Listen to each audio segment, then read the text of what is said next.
Et bonjour à tout le monde, c'est Nicolas et bienvenue dans cette nouvelle vidéo sur Planner 5D. Alors dans cette vidéo sur Planner 5D, on va voir quoi? On va voir ce qu'on appelle la disposition magique. Alors la disposition magique, c'est quoi? C'est qu'on va tout simplement pouvoir créer une pièce. Ensuite, on va pouvoir avoir directement un aménagement suivant un style prédéfini de la pièce que l'on veut avoir. Donc ça, c'est la disposition magique. Planner 5D, pour le design d'intérieur, très bon logiciel, voilà, très bon logiciel, c'est un outil en ligne, hein. Il y a une version qui est gratuite et une version payante. Disons que la version gratuite, on peut avoir accès à toutes les fonctionnalités, mais on a une bibliothèque limitée et on peut exporter que en pas très bonne qualité. Avec la version payante, on peut exporter en meilleure qualité et surtout on a accès à toute la bibliothèque des modèles 3D, des meubles, toutes ces choses-là. Et du coup, bah, effectivement, c'est quand même extrêmement intéressant. Premier lien dans la description, la formation complète Planner 5D est disponible, donc une formation que je propose si tu as besoin de te former, si tu veux très rapidement apprendre cet outil en ligne avec une structure de cours, ça va se passer en premier lien dans la description. Il y a également un projet de maison et on le fait étape par étape, point par point, je vous montre comment procéder et il y a également bien évidemment d'autres choses dans cette formation. Et deuxième lien dans la description, mon site web personnel de tout ce que je peux proposer. Donc à chaque fois sur la chaîne, il y a des tutoriels, il y a des séries de tutoriels pour découvrir les logiciels et il y a les formations qui sont en lien, mais ça c'est sur mon site web personnel. Et là, tu peux avoir accès au descriptif des cours et accès à ce que tu peux apprendre. Allez, on démarre avec Planner 5D, donc cette fameuse disposition magique. Alors au passage, hein, n'hésite pas, abonne-toi à la chaîne également, mets des likes, ça permet de continuer à bien travailler sur cette chaîne. On va cliquer ici. Donc ça, c'est les modèles de pièces qu'on peut faire de base. Donc par exemple, ici, je peux faire un modèle de pièce tout simple, mais qui va être vide. Et ensuite, on peut adapter la taille. Ici, on a la disposition magique, donc c'est le Smart Wizard. Quand on crée un nouveau document sur Planner 5D, on peut aussi directement activer le Smart Wizard directement pour créer une disposition magique directement sur le nouveau document, mais on peut le faire après. Je clique ici et je vais avoir accès à cet onglet-là. Choisissez la forme de la pièce que vous désirez. Alors, vous voyez, ça c'est bien fait. Dans un premier temps, vous pouvez sélectionner le modèle, le type de pièce que vous voulez. Par exemple, ça peut être une pièce en angle, ça peut être une pièce carrée. Allez, on va prendre une pièce en angle ici. Ensuite, cette pièce en angle, je peux la pivoter. Je peux aussi pivoter à l'horizontale, pivoter à la verticale. Alors, ce qu'on va faire, voilà, quelque chose comme ça, ça va être plutôt pas mal. Derrière, je vais avoir des cotes. Et ça, c'est simplement la première étape. Donc, je vais faire l'étape suivante. Ici, alors au passage, hein, vous avez des fenêtres, vous pouvez, vous voyez, les changer, vous pouvez cliquer sur vos fenêtres et vous pouvez les disposer ailleurs. Là, c'est plutôt pas mal, on va rester comme ça, mais on peut changer la disposition des fenêtres et derrière, on pourra, si besoin, venir, là par exemple, j'ai une fenêtre, je peux même la dupliquer, vous voyez, et disposer une autre fenêtre si besoin et lorsque je clique ici, je peux supprimer. Et pareil, je peux bouger ma porte, là c'est plutôt pas mal, on va se mettre un petit peu dans l'angle à ce niveau-là. Et puis là, on peut changer l'ouverture. Là d'ailleurs, c'est sur l'extérieur, on peut faire l'ouverture plutôt sur l'intérieur. Donc je peux inverser ici et par exemple inverser dans ce sens. On va ensuite sur l'étape suivante. Là, il va nous demander des cotes. Donc il faut simplement suivre les couleurs. Donc là, par exemple, j'ai la couleur bleue. Et sur la couleur bleue, j'ai 210 cm. Alors là, on peut augmenter. Vous voyez, donc la couleur bleue, c'est ce qu'il y a ici. Si par exemple, je veux mettre 250, ben, je peux taper 250. Alors simplement faire attention, si par exemple je bouge ici, forcément, ça va me bouger cette cote-là. Je pense que le mieux, c'est de travailler surtout les cotes, par exemple, principales. Dans un premier temps, ça peut être par exemple cette cote-là, ici, éventuellement. Là, ça sera la cote en jaune. Alors des fois, vous voyez, on la reconnaît pas bien. Là, par exemple, c'est en jaune, mais ici, ça s'affiche pas en jaune, ce qui est un petit peu bizarre.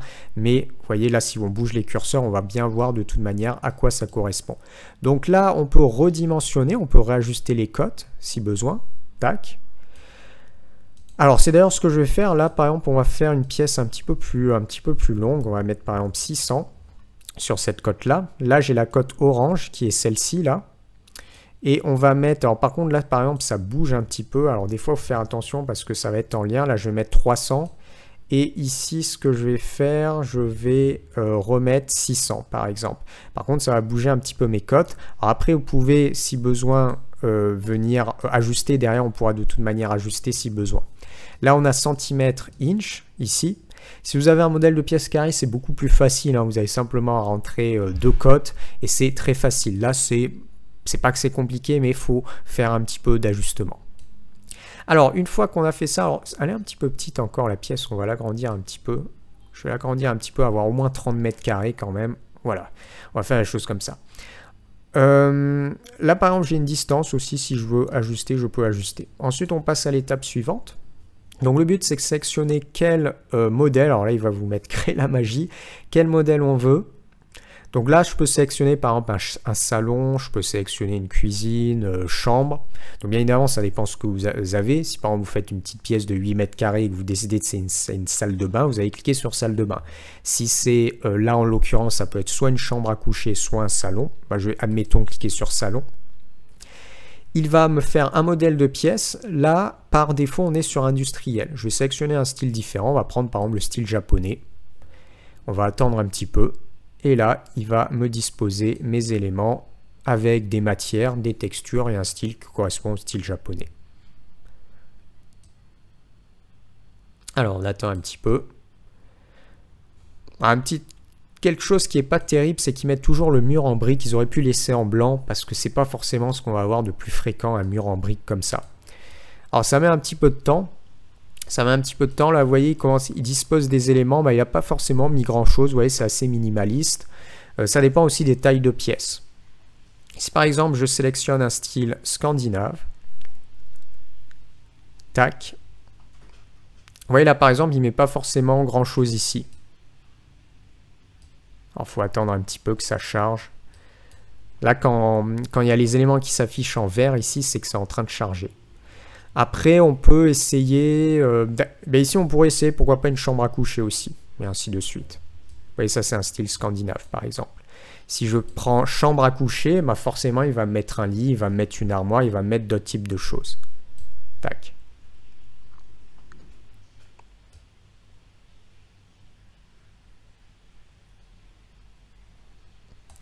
Alors, ça permet quoi? Ça permet de gagner un petit peu de temps, ça peut permettre d'avoir directement des idées. Puisque sur par exemple une chambre à coucher, vous avez ces modèles-là. Alors par exemple, je travaille sur Floor Planner. Sur Floor Planner, on a beaucoup plus de styles. C'est un petit peu plus fourni au niveau des styles. Là, ça reste un petit peu, vous voyez, il n'y a pas forcément énormément de possibilités, mais ça permet déjà par exemple de démarrer une structure. Donc là, par exemple, on démarre avec cette structure. On clique ensuite sur Terminer. Et lorsque je zoome, bah, j'ai un premier aménagement. Alors là, c'est normal, j'ai 31 mètres carrés. Une chambre, en général, on est plus sur des petites chambres, 10, 15, 20, 25 mètres carrés. Donc forcément, il a laissé pas mal de place. Mais ce qu'il y a, c'est que derrière, je peux m'ajuster. Par exemple, je peux décaler ça. Ça, par exemple, je peux le décaler. Et puis, je peux aller chercher ma bibliothèque de meubles qui est située ici. Si, par exemple, je veux rajouter, ça peut être un canapé. Je vais aller chercher un canapé droit. Et on va mettre, style scandinave. On va mettre par exemple ce canapé. On va effectuer une petite rotation. Je peux mettre par exemple un canapé ici. Si je veux rajouter, parce que je fais une sorte de chambre studio, pourquoi pas, ça peut être une table. Donc je vais aller chercher table, chaise. Allez, on va revenir sur table de salle à manger. Puis on peut prendre par exemple ce modèle-là et ainsi de suite. Et puis on va venir pouvoir compléter notre aménagement. Alors ce qui est bien, c'est que directement, vous voyez, il met des matières, des textures. Là, on est sur style scandinave. Donc là, par exemple, il a mis du blanc. Et ici, il a mis une matière bois, une texture bois intéressante. Par exemple, sur cette partie, il a également mis des rideaux. Alors après, c'est pareil, il y a des ajustements. Là, les rideaux vont tomber en bas. On pourrait les changer pour que ça monte un petit peu plus haut, par exemple. Mais ça permet de faire un premier aperçu. Là, j'ai cette fenêtre. Je peux cliquer sur ma fenêtre, venir la décaler, par exemple ici, et ainsi de suite. Allez, c'était simplement pour vous présenter cette fonctionnalité, qui est une fonctionnalité intéressante, pas forcément parfaite, mais qui a des avantages et qui permet de démarrer sur une structure de pièces. Allez, si tu aimes cette vidéo, abonne-toi à la chaîne, mets également des likes, continue à me suivre.